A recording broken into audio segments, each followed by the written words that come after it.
Bismillahirrahmanirrahim. Assalamualaikum warahmatullahi wabarakatuh. Alhamdulillahirabbil alamin. Wassalatu wassalamu ala asyrafil anbiya'i wal mursalin wa ala ali wa ashabihi ajma'in. Amma ba'du.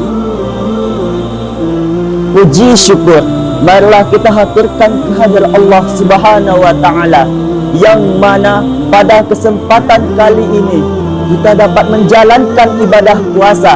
Alhamdulillah, kita sudah berada di pertengahan bulan suci Ramadan.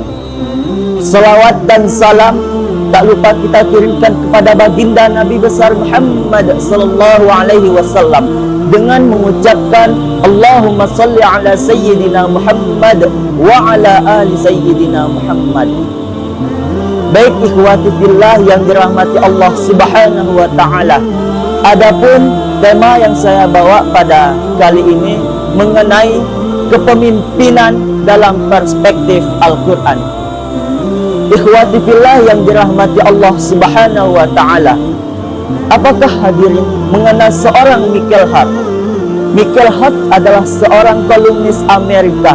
Beliau menulis buku dengan judul The 100 Ranking of the Most Influential Person in History.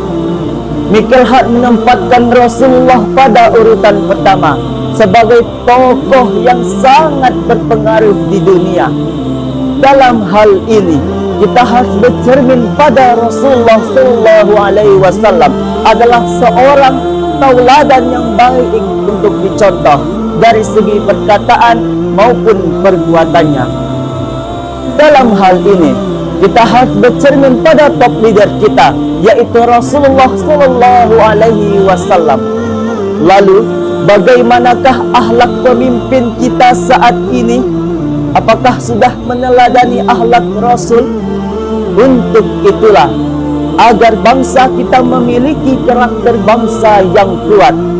Untuk itu, mari kita perhatikan sosok Rasulullah Sallallahu Alaihi Wasallam untuk menjadi contoh yang terbaik di dunia.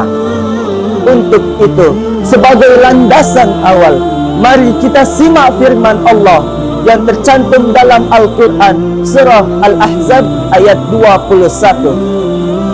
A'udzubillahi minasyaitonirrajim. Bismillahirrahmanirrahim.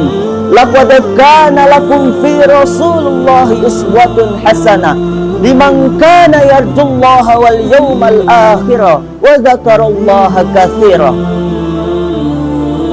Sesungguhnya terdapat suri tauladan yang baik bagimu, yaitu bagi orang-orang yang mengharap rahmat Allah dan kedatangan hari akhir.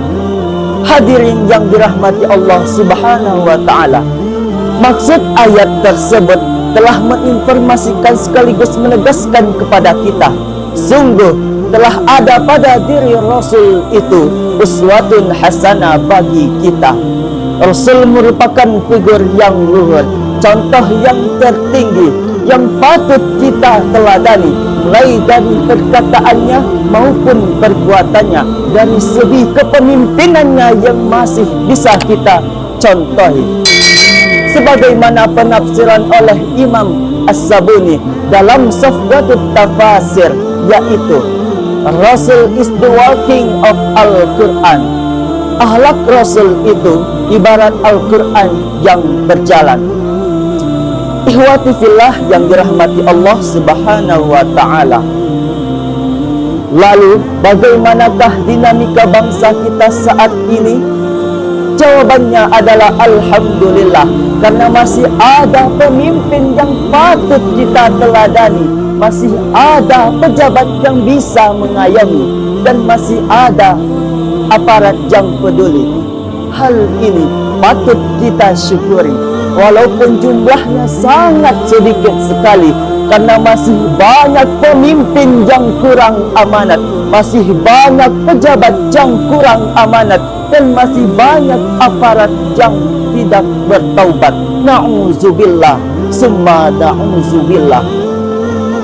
Kita sudah mengalami krisis moneter yang membuat kita keteter Ditambah lagi pemuda-pemuda kita yang semakin teler dan pemimpin-pemimpin kita yang killer. Bagaimana mungkin hadirin reformasi yang kita cita-citakan malah destruksi yang menjadi kenyataan? Kesejahteraan yang kita dambakan malah destruksi yang menjadi kenyataan. Hadirin yang dirahmati Allah Subhanahu wa ta'ala, terdapat pula 3 solusi yang patut kita teladani dalam hal memimpin. Yang pertama, seorang pemimpin harus memiliki public figure. Yang kedua, menjadikan Al-Quran sebagai pedoman hidup dan petunjuk hidup. Dan yang ketiga, mendapatkan Al-Quran sebagai hidup untuk menjalankan aktivitas sehari-hari dalam hal memimpin. Jika ketiga solusi tersebut dapat teraplikasi, maka insya Allah bangsa kita akan memiliki karakter bangsa yang kuat, bangsa terhindar dari segala malapetaka, dan bangsa kita senantiasa mendapatkan ridha Allah Subhanahu wa ta'ala. Itulah 3 solusi yang dapat kita teladani agar bangsa kita memiliki pemimpin-pemimpin yang hebat, berkualitas, dan berlandaskan pada akhlak yang mulia, tentunya Al-Quran dan hadis. Hadirin dan ikhwati fillah yang dirahmati Allah Subhanahu wa ta'ala, mungkin ini saja yang dapat saya sampaikan. Mohon maaf atas segala kekurangan. Semoga kita dapat mengambil hikmah dari sosok pemimpin, yaitu Rasulullah Sallallahu Alaihi Wasallam. Selamat menjalankan ibadah puasa. Semoga bertahan sampai akhir nantinya. Akhirul kalam. Wassalamualaikum warahmatullahi wabarakatuh.